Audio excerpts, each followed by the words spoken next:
Perkenalkan, nama saya Dodi Anugrah Chandra. Saya dari program studi akuntansi. Saat ini saya semester 3. Saya berasal dari Kalimantan Selatan. Dan saat ini saya merupakan calon anggota Dewan Perwakilan Mahasiswa periode 2021-2022. Mungkin itu.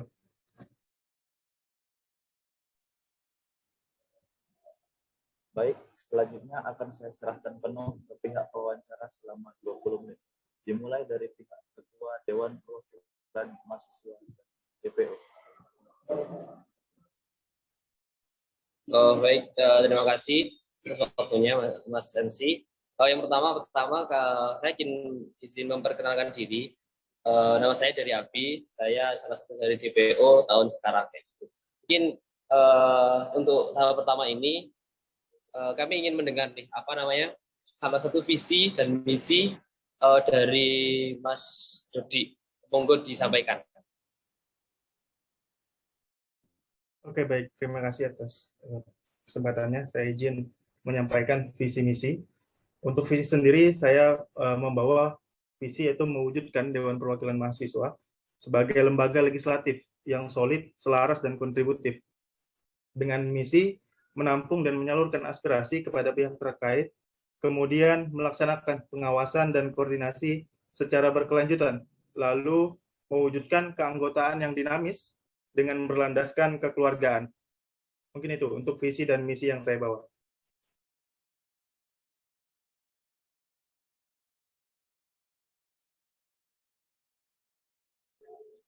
Baik, terima kasih. Kalau dari visi misi dari Mas Dodi sendiri mungkin cukup bagus. Terkait hal itu, dalam menerapkan visi dan misi tersebut, Mas Dodi akan melakukan apa jika Mas Dodi nantinya terpilih menjadi salah satu Dewan Perwakilan Mahasiswa Polteknik FIIP Jakarta?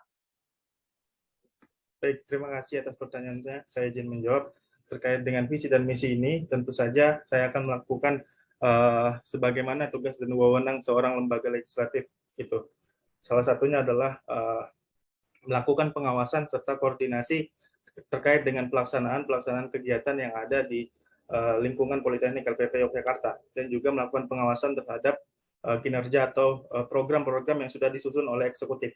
Kemudian juga menampung aspirasi-aspirasi dari teman-teman mahasiswa yang nantinya akan kita salurkan, akan kita sampaikan kepada pihak terkait, baik itu nanti dari yang dituju adalah teman-teman dari eksekutif atau juga kepada kampus. Nah, dari sana nanti kita sebagai seorang legislatif mampu untuk untuk menyelesaikan atau membantu menyelesaikan permasalahan-permasalahan yang dihadapi. Seperti itu.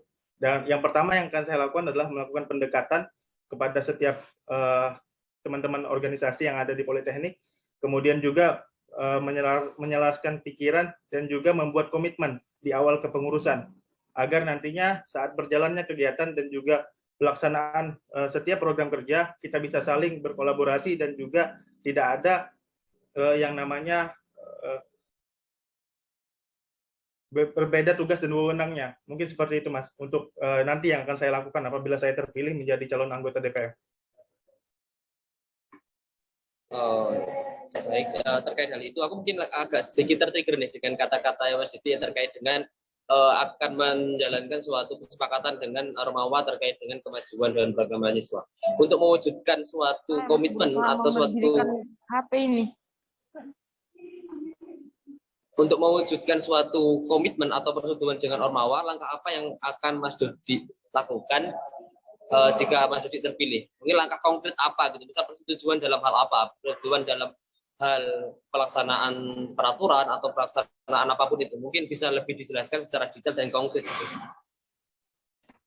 Oke, baik. Terima kasih atas pertanyaannya. Saya izin menjawab terkait dengan hal itu. Mungkin nanti itu akan seiring berjalannya waktu, lebih kepada audiensi atau kita saling berkomunikasi dengan teman-teman Ormawa, dan kita melakukan pendekatan apa hal-hal yang memang masih mereka merasa kurang gitu dalam pelaksanaan kegiatannya. Menyalur atau kita sebagai lembaga legislatif mampu untuk mewujudkan apa yang menjadi sebuah keresahan atau hal-hal yang dirasakan oleh teman-teman Ormawa seperti itu. Jadi seiring berjalannya waktu nanti mungkin Untuk yang pertama kali akan saya lakukan pendekatan dengan cara melakukan audiensi bersama teman-teman Ormawa. Seperti itu, Mas.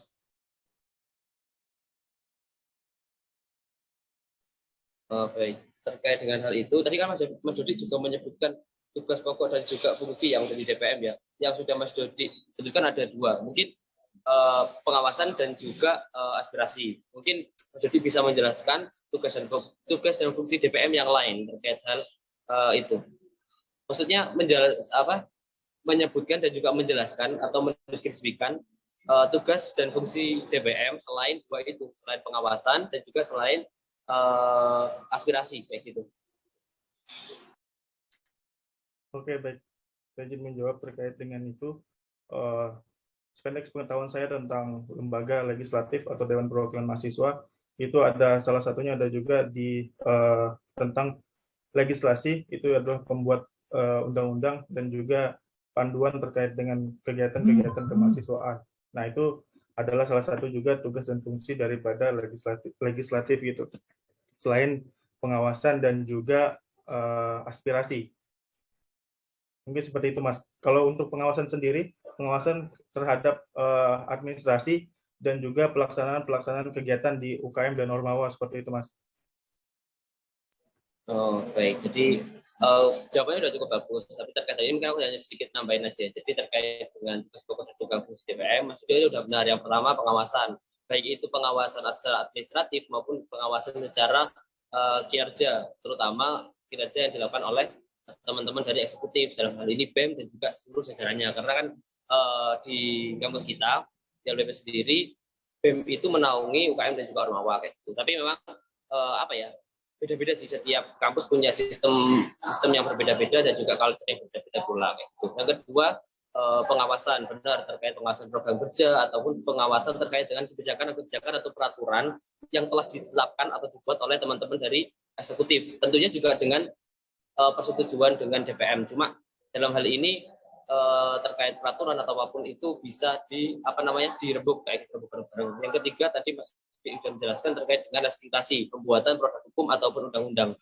Dan mungkin aku bisa nambahin satu lagi, yaitu terkait dengan budgeting, yaitu budgeting itu pengawasan dan juga penetapan anggaran. Jadi ketika di awal tahun memang teman-teman DPM ini melakukan sidang anggaran bersama dengan teman-teman BEM untuk menetapkan anggaran dana kemahasiswaan yang nilainya memang dana kemahasiswaan sendiri itu sudah ditetapkan oleh pihak kampus, tapi dalam penentuan besaran dan juga apapun itu terkait dengan dana kemahasiswaan itu biasanya menjadi salah satu tugas dan fungsi dari Dewan Perwakilan Mahasiswa kayak gitu. Mungkin dari Billy ada yang nambahin. Oke, baik, terima kasih. Mohon maaf ya, suara saya jelas belum? Jelas. Oke, baik. Mohon maaf, nggak bisa on cam karena jaringan saya masih kurang stabil. Jadi seperti ini saja, Mas Dodi.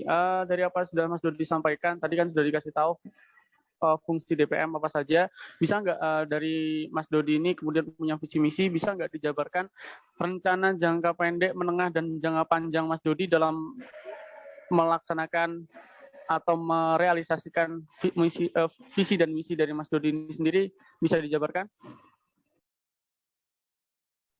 Oke, baik, terima kasih Mas Willy. Mungkin langsung masuk kepada misi yang akan saya bawa selama satu periode nanti, yang dimana di sini yang pertama adalah menampung dan menyalurkan aspirasi kepada pihak terkait. Ini merupakan sebuah susunan yang akan saya jangka pendek yang akan saya buat nantinya, yang dimana nanti di sini akan melakukan audiensi seperti yang sudah ada di periode tahun lalu, yang dimana kegiatan Lingkar Ormawa itu adalah salah satu audiensi untuk mengetahui apa sih yang dirasakan oleh teman-teman Ormawa yang ada dan juga bagaimana penyelesaiannya gitu. Kemudian yang kedua adalah melaksanakan pengawasan dan koordinasi secara berkelanjutan. Ini adalah jangka panjang, artinya dalam setiap kegiatan yang dilakukan dan kegiatan baik itu dari Ormawa ataupun juga eksekutif, ini akan terus kita lakukan pengawasan dan koordinasi untuk supaya nantinya pelaksanaan itu bisa berjalan dengan baik di mana dari fungsi DPM tadi itu adalah mengawasi setiap administrasi, kemudian anggaran, dan juga besar dana yang dibutuhkan gitu, besar dana yang disepakati di awal kepengurusan. Nah, ini adalah jangka menengah yang akan saya lakukan. Kemudian untuk selanjutnya adalah mewujudkan keanggotaan yang dinamis dalam arti mampu dalam pelaksanaannya mampu untuk menyesuaikan terkait dengan perkembangan-perkembangan yang ada, dan itu dengan berlandaskan kekeluargaan di dalam internal DPM sendiri. Karena kalau kita sudah solid di dalam internal, maka dalam setiap proses-proses yang kita jalani selama periode kepengurusan itu akan berjalan dengan baik. Ini adalah langkah-langkah yang sudah saya susun, di mana yang di 1 sampai 3 ini merupakan langkah jangka pendek, kemudian menengah, dan juga jangka panjang. Mungkin itu Mas Billy. Oke, baik. Terima kasih atas tanggapannya. Mungkin ini terakhir dari saya. Mas Dodi, dari apa yang sudah Mas Dodi lihat atau rasakan selama ini, apa sih yang kurang dari DPM? Kemudian langkah apa yang akan Mas Dodi ambil untuk memperbaiki kekurangan dari DPM? Oke, terima kasih atas pertanyaannya. Saya izin menjawab kembali. Terkait dengan untuk periode tahun ini, saya rasa sudah lumayan bagus. Hanya saja perlu adanya peningkatan terkait dengan kinerja dan fungsi legislatif sesungguhnya. Salah satunya adalah fungsi pengawasan yang seharusnya ini menjadi salah satu wewenang atau tugas dari seorang legislatif gitu. Jadi mungkin untuk nanti apabila saya terpilih menjadi anggota DPM, tentu saja pengawasan dan juga koordinasi ini akan saya laksanakan secara berkelanjutan sampai dengan di akhir periode seperti itu. Karena memang fungsi dari seorang legislatif adalah bagaimana mereka bisa melakukan pengawasan yang baik terkait dengan kinerja atau program-program yang sudah disusun baik itu Ormawa ataupun eksekutif. Mungkin seperti itu Mas untuk langkah saya untuk perbaikan di periode selanjutnya. Oke, baik. Terima kasih Mas Dodi atas jawabannya. Mudah-mudahan apa yang sudah Mas Dodi sampaikan bisa terrealisasi. Mungkin cukup dari saya. Silakan Ibu, mungkin bisa dilanjutkan. Monggo Pak Sakti. Pak Sakti Rumiyin. Halo Bapak. Baik, kalau misalnya belum ada, saya aja dulu deh. Tadi Mas Dodi itu sempat berbicara tentang kurangnya fungsi legislasi di DPM periode sekarang, begitu. Nanti rencananya gimana Mas untuk meningkatkannya?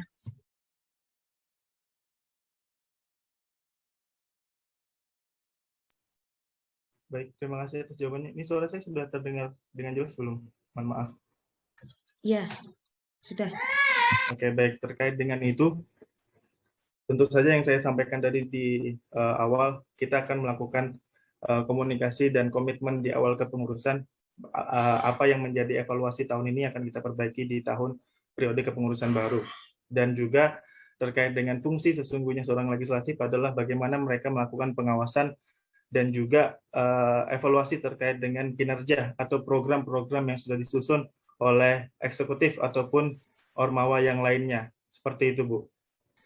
Antara legislasi sama pengawasan menurut saya mungkin ada merupakan dua hal yang berbeda ya. Karena kalau legislasi biasanya fungsi legislatif gitu ya. Orangnya disebut legislator. Nah itu biasanya kan hubungannya sama bagaimana nanti DPM itu memunculkan payung-payung hukum seperti itu ya, undang-undang dan lain sebagainya lah, kayak gitu. Nah lebih ke peraturan kalau misalnya di institusi pendidikan biasanya gitu. Nah, nanti apa yang akan Mas Dodi tingkatkan dan memang selama ini kurangnya gimana nih untuk perundang-undangan atau payung hukum yang ada sekarang? Baik, mungkin saya tadi lebih kepada pengawasan ya, Bu. Pengawasan terkait dengan program-program yang sudah disusun atau evaluasi terkait dengan program kerja yang sudah disusun selama satu periode gitu. Kalau untuk legislasinya sendiri atau dasar-dasar hukum untuk kegiatan itu saya rasa sudah bagus dan itu tinggal dilanjutkan saja. Bagaimana dengan yang sudah ada dari periode sebelumnya seperti itu, Bu. Berarti sebenarnya yang kurang pengawasannya saja ya, bukan legislasinya ya. Fungsi legislatifnya berarti aman, cuma fungsi pengawasannya yang butuh peningkatan. Iya. Ya, oke, gitu. Pengawasannya akan seperti apa, Mas? Tadi kan lebih ke akan mengadakan audiensi dan lain sebagainya. Menurut saya masih kurang tepat sasaran nih kalau misalnya hubungannya sama meningkatkan pengawasan.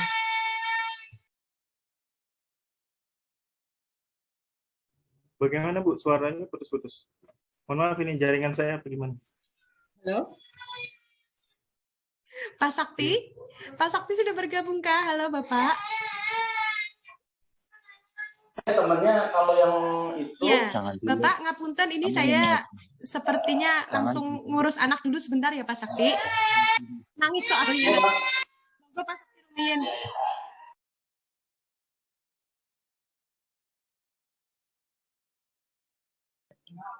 Halo, Nggih, baik. Untuk saya sih sederhana, ini kebetulan sedang ada tamu juga. Saya hanya ingin tanya, kira-kira DPM bisa, Mas Dodi itu bisa independen enggak ya, maksudnya antara dengan institusi maupun dengan BEM nantinya, itu aja sih.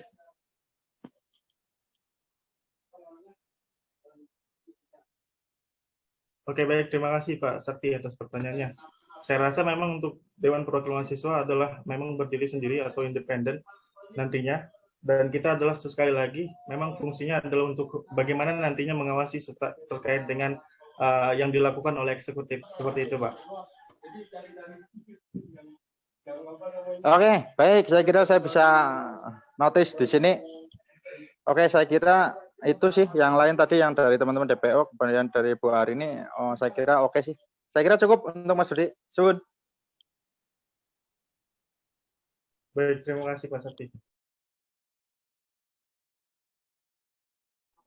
Aku izin masuk ya. Jadi aku mau bertanya sedikit nih terkait dengan tadi nyambung Bu Ari ini jadi terkait dengan legislasi sendiri. Jadi di Dewan Perwakilan Mahasiswa Politeknik Jakarta itu masih belum mempunyai suatu fondasi terkait dengan produk hukumnya. Dalam hal ini Undang-Undang Dasar Keluarga Mahasiswa Politeknik Jakarta. Sebenarnya dari Dewan Perwakilan Mahasiswa Politeknik Jakarta itu sudah membuat dan juga sudah menyusun rancangan undang-undang dasarnya sejak 2 tahun yang lalu, tapi dalam implementasinya memang kita kesulitan dalam mengesahkan undang-undang itu karena berbagai hal. Yang pertama adalah stabilitas politik dari kita, yang kedua emang animo dari teman-teman mahasiswa yang masih tidak tahu atau masih kurang paham terkait dengan undang-undang dasar sehingga belum bisa disahkan. Tapi memang permasalahan yang paling konkret sih terkait dengan stabilitas antara DPM dan juga BEM. Jadi apa yang akan Anda lakukan jika Anda terpilih menjadi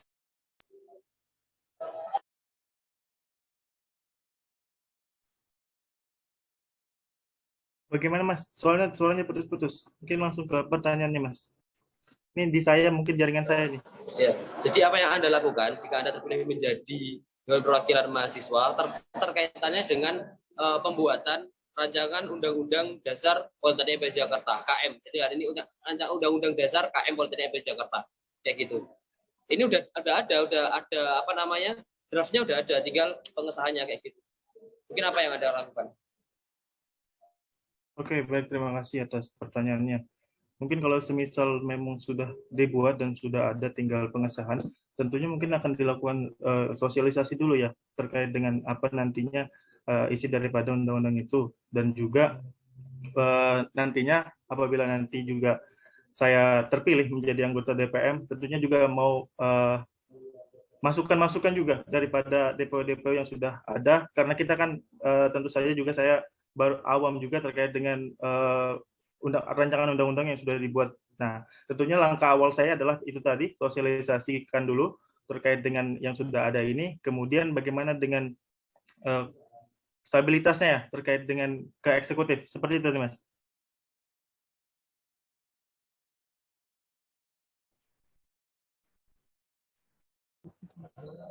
Oke, baik. Terima kasih jawaban dari Mas Dodi. Mungkin ini 1 menit terakhir dari saya.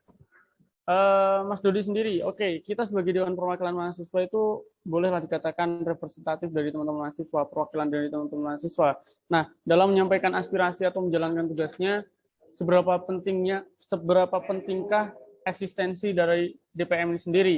Kemudian jika disuruh memilih, Mas Dodi, apakah mengerjakan sesuatu itu hanya sekedar eksistensi untuk cari nama, ataukah memang ikhlas tanpa pamrih, entah itu jawaban apa saja yang diterima teman-teman mahasiswa, stigma apa saja yang dikeluarkan dari teman-teman mahasiswa, Mas Dodi pilih kerja ikhlas atau kerja yang harus eksistensi Mas Dodi terangkat.